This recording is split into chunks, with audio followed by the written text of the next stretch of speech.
सत्संग का हमारे ऊपर क्या प्रभाव पड़ता है। बहुत बार साधु संतों के पास में लोग जाते हैं, उनसे पूछते हैं कि हम जो नाम जप करते हैं, हम जो सत्संग करते हैं, उसका कोई प्रभाव भी हमारे जीवन के ऊपर आएगा या नहीं आएगा, या सिर्फ हम यूं ही सारा दिन नाम रखते रहते। इसी पर आधारित एक छोटी सी मैं बात आपको बताता हूँ। एक बार नारद जी भगवान विष्णु के पास पहुंचते हैं और विष्णु भगवान से कहते हैं कि सत्संग का प्रभाव हमारे ऊपर क्या पड़ेगा, कि सत्संग का जो प्रभाव होता है वो क्या होता है, क्या फल मिलता है सत्संग का। भगवान विष्णु मुस्कुराते हैं और कहते हैं कि एक पेड़ के ऊपर एक गिलहरी है, वो कभी ऊपर जा रही कभी नीचे आ रही। तुम जाओ और उस गिलहरी से पूछना कि सत्संग का प्रभाव क्या है। नारद जी के मन में जरा संशय था कि भगवान विष्णु एक गिलहरी से और मुझे पूछने के लिए कह रहे हैं। पहुंचते हैं नारद जी, जाते हैं गिलहरी से पूछते हैं कि सत्संग का हमारे ऊपर क्या प्रभाव पड़ेगा। गिलहरी ने बहुत लंबी सांस ली, दूसरी बार पूछा, मैंने ये पूछा सत्संग का हमारे जीवन पर क्या प्रभाव पड़ता है। थोड़ी देर के बाद में वो गिलहरी मर गई। नारद जी बड़ा अचंभित हुए, बड़ा सोच में पड़ गए कि मर क्यों गई। नारद जी वापस जाते हैं भगवान विष्णु के पास में, बोले का प्रभु मैंने गिलहरी से पूछा कि सत्संग का हमारे जीवन पे क्या प्रभाव होगा, कुछ नहीं हुआ, वो तो मर गई। अब इस बात को लेकर विष्णु भगवान कहने लगे कि तुम एक काम करो, गिलहरी शायद जवाब ना दे पाई, राजा के दरबार में जाओ, वहां पर राजा का एक तोता है जो वो नाम रटता रहता है, जो नाम जप करता रहता है, नाम जप करता रहता है, तोता। तुम उससे जाकर पूछना कि सत्संग का हमारे जीवन में क्या प्रभाव है। अब नारद जी पहुंचे, पहला डर ये था कि गिलहरी वाला, कि गिलहरी जो है पूछते ही, और उसने अपने प्राण त्याग दिए थे।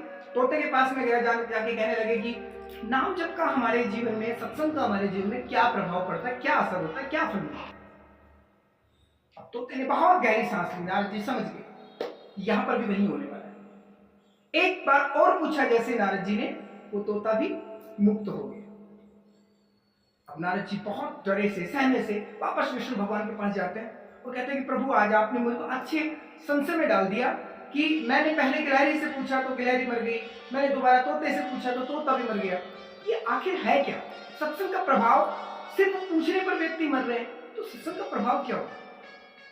भगवान विष्णु कहने लगे अंतिम काम मत करो, राजा के दरबार में जाओ। राजा का बेटा अभी पैदा हुआ है कुछ समय पहले, उससे पूछो।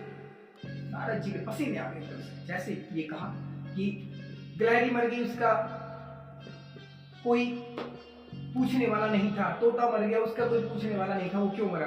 लेकिन राजा का बेटा यदि मेरे ऐसा पूछने पर अगर उसकी मृत्यु हो गई तो शायद मेरे ऊपर तो प्रसन्न चिन्ह लग जाएगा। लेकिन भगवान विष्णु की बात थी तो जाना पड़ा। नारद जी जाते हैं राजा के मंदिर में, राजा के महल में, और वहां पर जाकर तो बड़ा मान सम्मान किया गया। नारद जी का बहुत सम्मान किया गया, उनको मालाएं पहनाई गई, उनको उनका गुरु जो एक गुरु के जो प्रति जो समर्पण होता है, राजा ने पूरी तरह से वो किया। बोले बहुत शुभ अवसर पर आए हो, कुछ समय पहले ही हमारे एक बेटा पैदा हुआ है, आओ आपको नामकरण भी उसका आपको करना है और उस वो बेटा भी आपका दर्शन कर लेगा। नारद जी के मन ही मन में विचार चल रहे कि दर्शन तो पता नहीं कौन कहां कैसे क्या करेगा, ये तो बाद में पता चलेगा। जब पालने के पास में लेकर गए नारद जी को और उस बच्चे को, तो नारद जी ने चुपके से पूछा,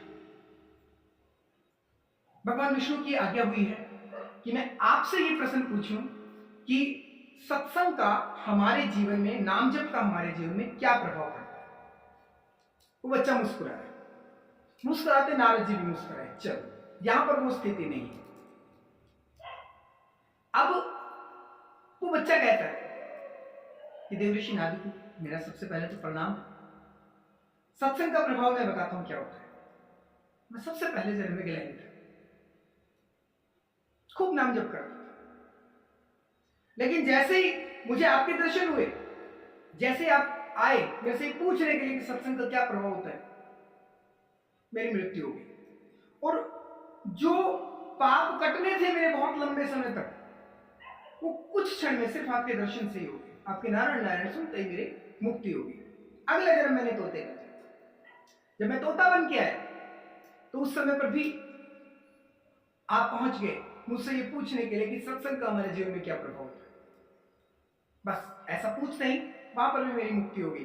अब ये मेरा तीसरा जन्म हुआ है और ये सत्संग के प्रभाव से ही है कि मैं वो दोनों योनियां कुछ समय पर ही काट कर आ गया और आज मेरा जो जन्म हुआ है वो सत्संग का प्रभाव है। एक राजा के यहाँ पर एक राजकुमार के रूप में मेरा जन्म हुआ है। आने वाले भविष्य का मैं ही राजा रहूंगा। ये सिर्फ और सिर्फ सत्संग का प्रभाव है।